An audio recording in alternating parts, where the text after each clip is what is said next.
Inter Pares, numéro 14. Aujourd'hui, on va parler d'un livre dont on parle pas mal pour la rentrée littéraire, et c'est ce livre, Les Impatientes, de Jaili Amadou Amal. De Jaili Amadou Amal, moi je n'en ai jamais lu, donc je vais l'avouer tout à fait. Elle a déjà publié 4 ou 5 livres, je ne sais plus, une maison d'édition camerounaise, Ifriqiya. Et donc, c'est pas du tout une débutante, elle est déjà très assise, elle est très connue, il y a même certains de ses textes qui sont étudiés. Un texte publié en 2017, sous un autre titre d'ailleurs, sous le titre Mounial, les larmes de la patience, aux éditions Proximité, voilà, en 2017. Pour celui-là, il vient d'être republié sous un nouveau titre, Les Impatientes, chez un éditeur parisien, Emmanuel Colas, éditeur. Mais c'est un livre qui a déjà obtenu le prix Orange du livre en Afrique 2019. Donc c'est pas du tout un nouveau texte en quelque sorte, mais c'est très bien qu'une maison d'édition parisienne se le soit approprié en quelque sorte ou ait choisi de le commercialiser en Europe, et ça donne un peu de visibilité à ce texte. Moi, le premier, je peux avouer, j'aurais certainement pas lu ce texte s'il n'avait pas été réédité et en l'occurrence diffusé en France. Le style est assez classique, c'est un récit qui alterne le passé simple, l'imparfait, qui change un peu la focalisation, mais de manière très ténue finalement. Donc il y a des éléments extrêmement classiques dans la narration, dans l'approche du récit. Dans la construction, c'est pas du tout le cas, et j'avais l'impression, moi, que ça allait être un peu une sorte de tableau en 3 temps de situations différentes. On en parle beaucoup parce que c'est un livre qui est un livre explosif, contre, en l'occurrence contre le marché de la polygamie, contre la soumission des femmes. Et donc ça se passe en fait au nord du Cameroun, chez les Peuls musulmans, chez les Peuls sédentarisés en l'occurrence, musulmans. Et donc les impatientes, c'est le titre du livre, ce sont les femmes qui ne se conforment pas à la volonté de leur époux ou à la volonté d'Allah, et qui ne respectent pas, en l'occurrence plutôt que la volonté d'Allah, la coutume qui veut que les femmes, qu'elles soient des épouses, des filles ou des mères, doivent avant tout faire preuve de patience. Et d'ailleurs, dès l'ouverture du texte, ça commence par ça. Patience, mes filles, Mounial, telle est la seule valeur du mariage et de la vie, telle est la vraie valeur de notre religion, de nos coutumes, du Pulaako.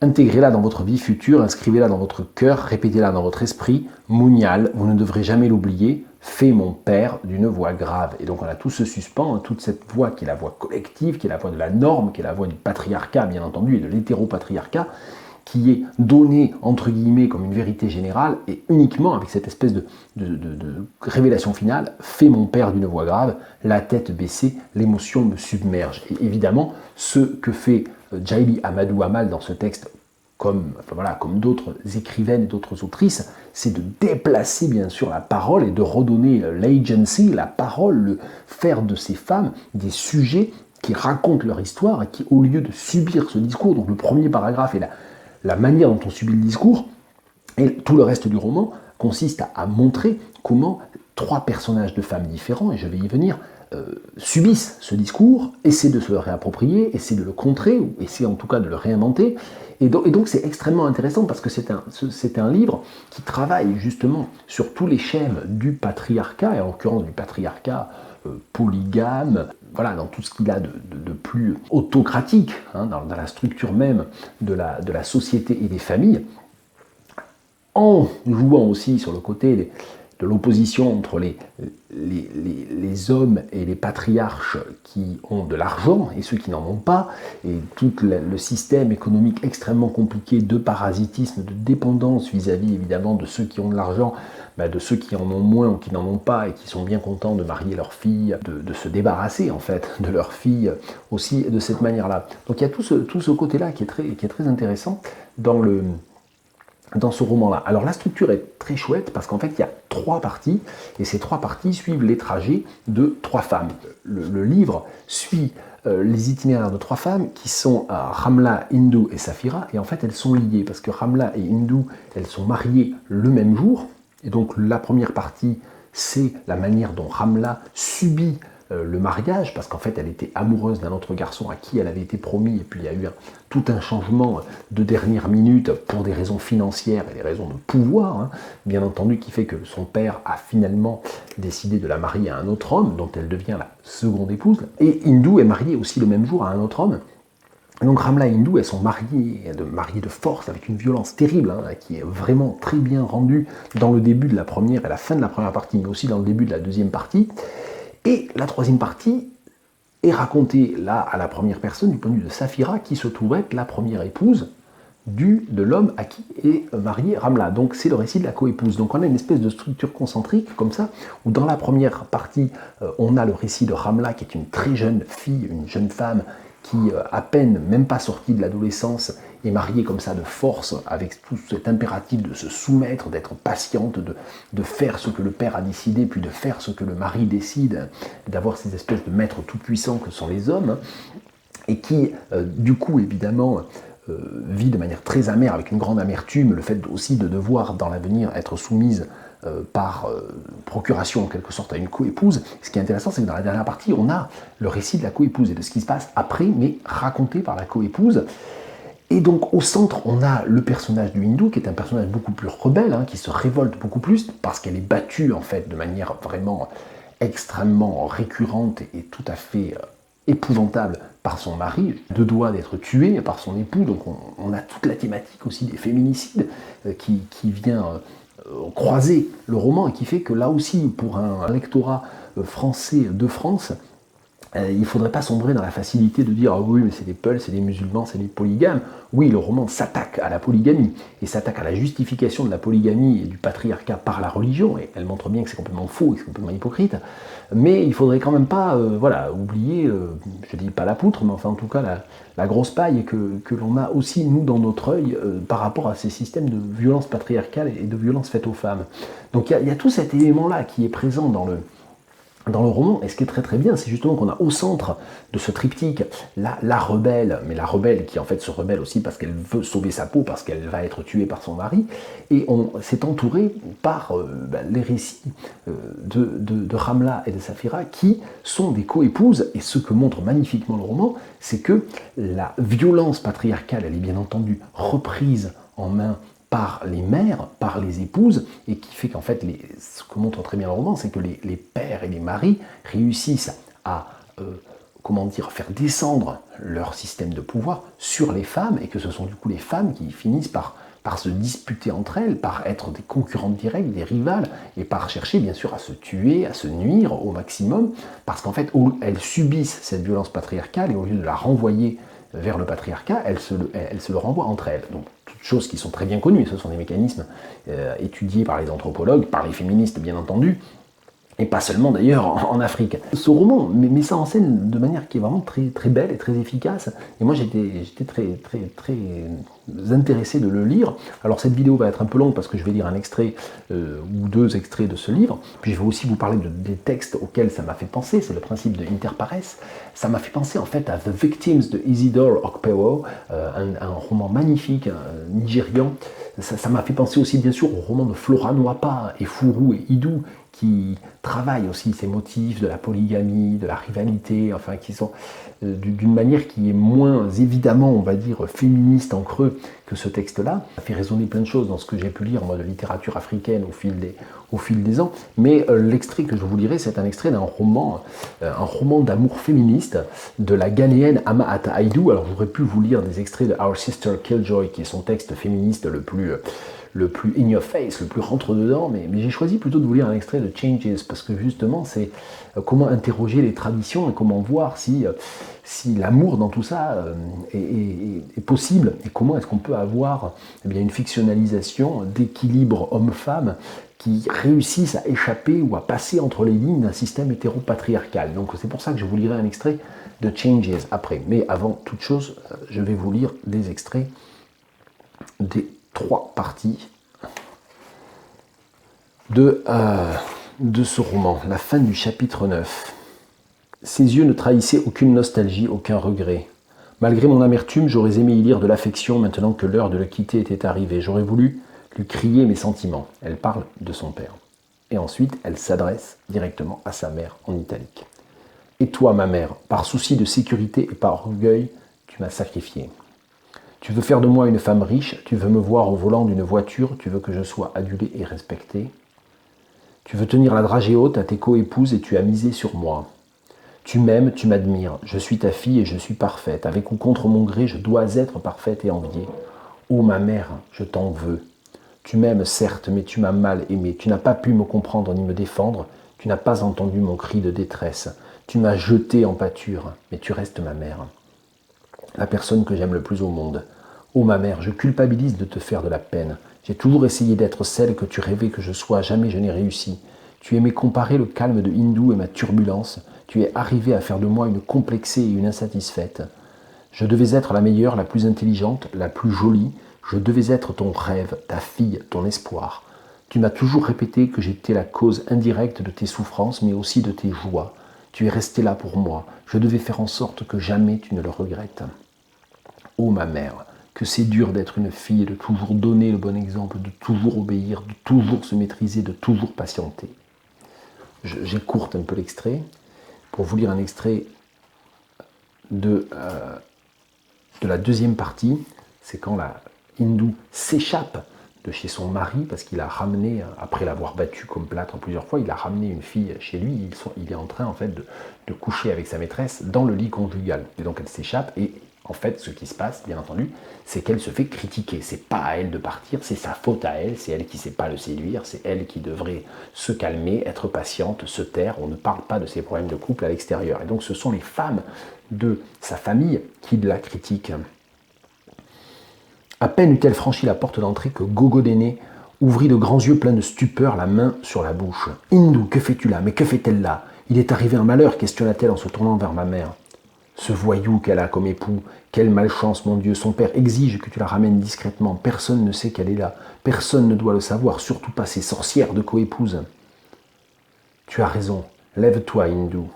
On y va tout de suite avant qu'on ne s'aperçoive de ta présence. Franchement, ma fille, tu exagères. Peu importe la situation, tu peux quand même attendre la nuit avant de sortir. Quelle honte, réfléchis sur les conséquences de tes gestes avant d'agir. Moubarak est avec une fille dans notre chambre, confiai-je, indignée et impuissante. Ya Allah, aucun poula à coup ce garçon, faire ça à son épouse, pire à sa cousine, quelle honte mon Dieu, mais où va ce monde? Il n'a aucun scrupule. Si seulement Al-Hadji avait voulu m'écouter, il n'aurait jamais consenti à ce mariage. J'ai bien envie d'étriper ce garçon. Là, c'est la mère de la jeune femme trompée qui parle. On ne règle pas ce genre de problème par la force, Amraou. Là, c'est la tante qui parle. La voix de la patience, la voix du patriarcat, la porte-parole du patriarcat. On ne règle pas ce genre de problème par la force, Amraou. Je t'avais bien dit de ne pas rester les bras croisés, mais tu persistes à ignorer les choses. Continue comme ça et non seulement les ennemis s'occuperont de ton cas, mais ils ne laisseront aucun de tes enfants en paix. Si tu avais consulté les marabouts comme je te l'avais conseillé, si tu avais protégé ta fille, si tu avais aussi fait un peu d'effort pour que son époux l'aime, ça ne serait pas arrivé. Voilà, c'est toujours la faute des femmes qui font pas ce qu'il faut. Et là, c'est la tante qui transporte ce discours, qui porte ce discours. Le discours de la coépouse, dans la dernière partie, après avoir détruit, en fait, je spoil un peu, je divulgage,